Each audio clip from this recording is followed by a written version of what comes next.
आणि ते प्रेम करणारे पोरं ते गुलाबाचं फुल नका देत जाऊ रे, ते लय बारीक आहे, सूर्यफूल द्यायचा.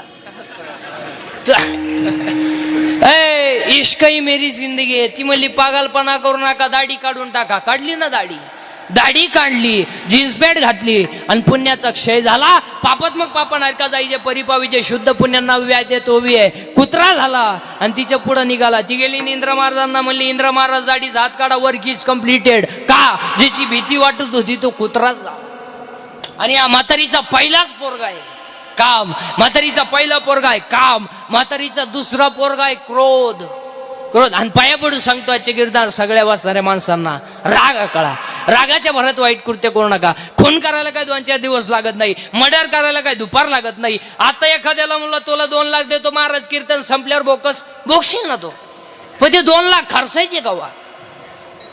राग कळा. भावाची गाडी वावरातून गेली, जाऊ दे, त्याला म्हण भाऊ पेरलंय, नेऊ नको. हाताच्या डोक्यात दगड घालतोय, एक मेला, एक जेलमध्ये गेला, वाडा संपला ना. राग. महिला मंडळ तुमचं या असंच आहे. काही नवरा बोलला, मी निघून जाईन, कुठं जाईन? तुम्ही जाशान कुठं? तुमच्या बापाच्या घरी त्यालाच भाकरी मिळा ना. राग कळा. एक वाक्य सांगू का? 2 मिनिटाचा राग तुमचं जीवनही संपू शकतो आणि 2 मिनिटाचा राग तुम्हाला देवही बनवू शकतो. राग कळा. म्हातारीचा पहिला पोरगा आहे काम, दुसरा पोरगा आहे क्रोध आणि म्हातारीचा तिसरा पोरगा आहे लोभ. मग भांडण्याचं कारण काय? बाप मेल्यावर बहिणींनी जेवढे खाते फोडाय भाऊजाम केले तेवढे यमानं केले नसते. यम परवडला पण बहीण परवडली नाही. याच्यातल्या 15 जणी आहेत आता इथं माय पुढे बसलेल्या आहेत कीर्तनात, सख्या भावाशी बोलत नाही. 15 जणी, मी नावच सगळं सांगेन, आपलं काम वेगळं. हा विनोद नाही. 50% लग्नांमध्ये सका मामा राहिला नाही महाराज. सका मामा उलातला. आता एक नवीन अवलादीचा मामा तयार झालाय, गुरु मामा. कुठून आणली काय नव्हती अवलाद? गुरु. 3 माणसं अशी आहेत महाराज, दिसून तिथं आणली पाहिजे. एक गुरु मामा, दुसरा एक माणूस येतो तर लय आणला पाहिजे. ती फाटकी चड्डी घालायची पद्धत कोणी आणली बा, पार पिसावली पाहिजे. फाटेल अहो, इथं कापेल, त्याच्यापेक्षा इथं दोन्ही कोण काप आणि हिंड, नाही तर रविवारी घालूच नको ना. काय माणसे. आणि तिसरा एक माणूस तो आणला नाही, तो डायरेक्ट बॉकसलाच पाहिजे. ते गाऊन कोणी शोधलंय बा, पार पिसावली पाहिजे ती गाऊन. अहो, सासूलाही गाऊन, सोनालाही गाऊन. अहो, सासू झाडाला पाणी घालीत होती, पोर कामावरून आलो.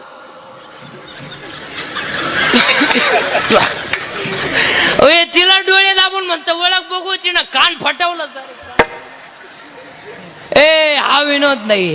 म्हातारीचा पहिला पोरगा आहे काम, दुसरा पोरगा आहे क्रोध, तिसरा पोरगा आहे लोभ, चौथा पोरगा आहे मद, 5वा पोरगा आहे मत्सर, म्हातारीचा 6वा पोरगा आहे अहंकार.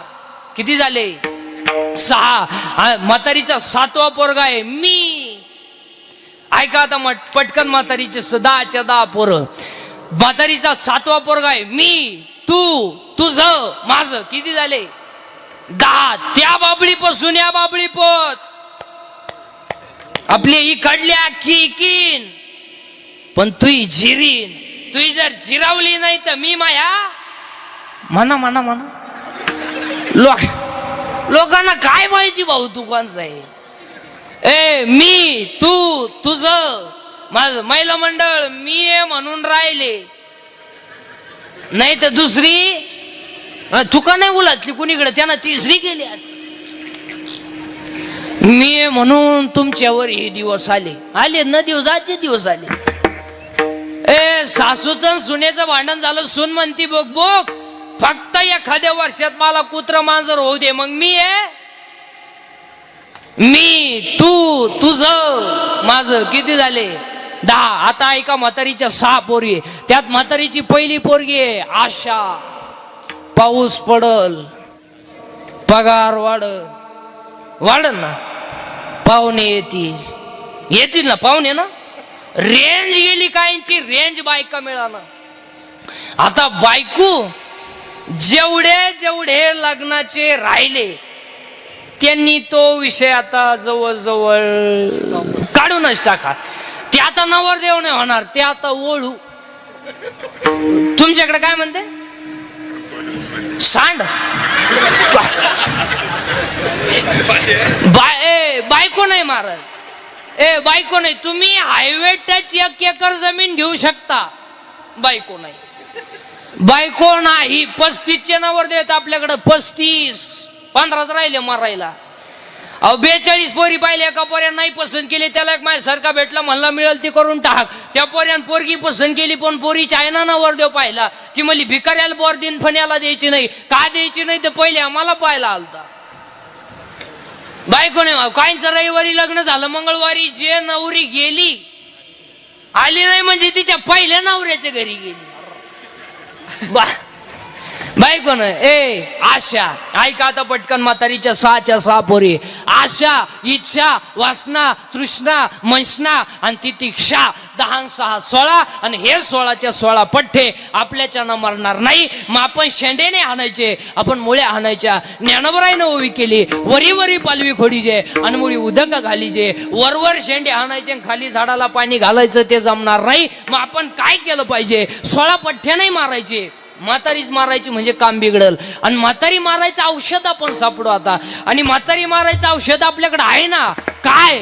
भजन. भजन. आणि भजन केलं का म्हातारी मेली आणि लगेच म्हातारी मारू. गुळगुळा वाजती टाळ, गुळगुळा वाजती टाळ, गुळगुळा वाजती टाळ, गुळगुळा वाजती टाळ.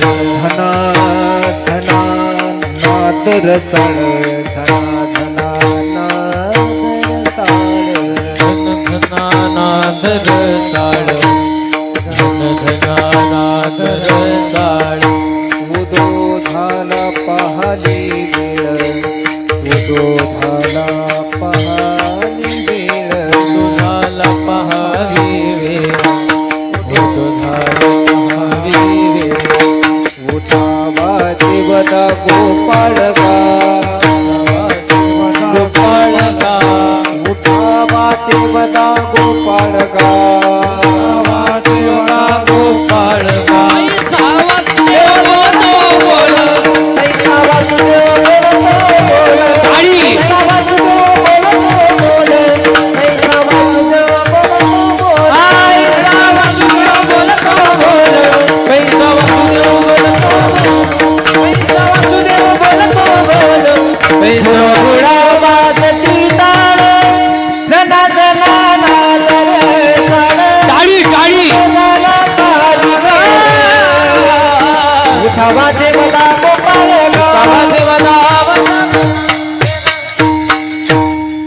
मेली म्हातारी. मेली म्हातारी. पाहता काय माहित?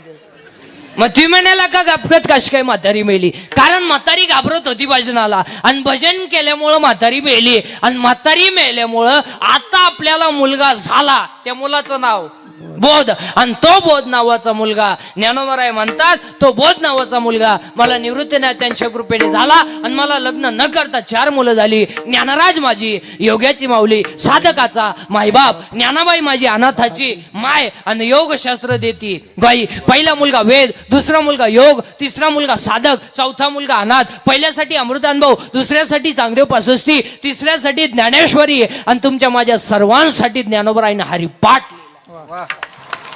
आणि आजच्या कीर्तनात पाया पडू सांगतो, कोणताही ग्रंथ वाचा नाही तर वाचू नका, पण हरिपाठ केल्याशिवाय मरू.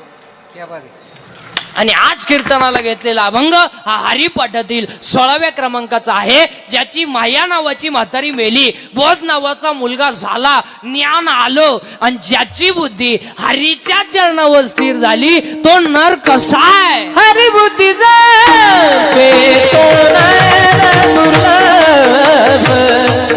हरी बुद्धी